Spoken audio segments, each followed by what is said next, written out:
Hi everyone. So I will start my presentation by sharing with you a story of a father who tried to enroll his daughter into the best school he thought.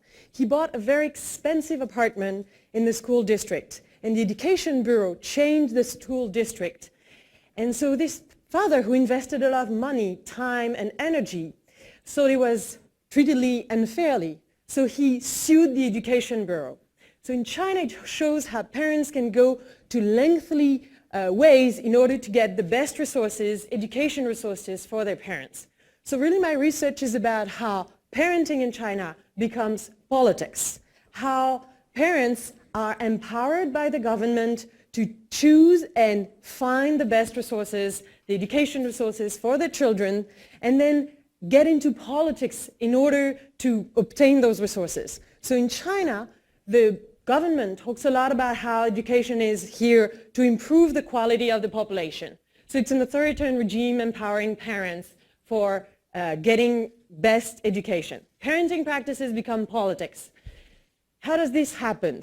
So after an immersive fieldwork of 8 months in China, I was able to observe 3 ways in which parents become political actors.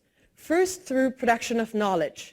Parents define what is a good parent and what is a bad parent. They define what is a good school and what is a bad school. They define also different practices that are the best strategies.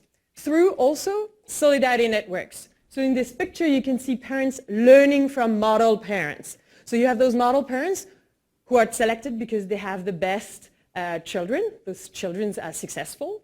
And so those parents are learning. They're like in the process of really producing knowledge, but also creating solidarity among them. A third way, which I've observed, is how parents become actors within the surveillance state. So we know China as a surveillance state.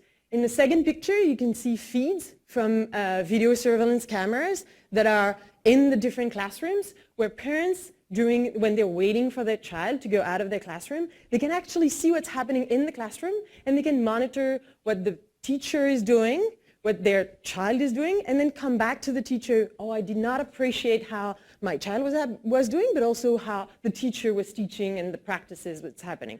So they really become part of the surveillance state that is currently happening in China. So in the end, what I want to show is how in China we think how political actors are usually dissident or officials and not really everyday life person.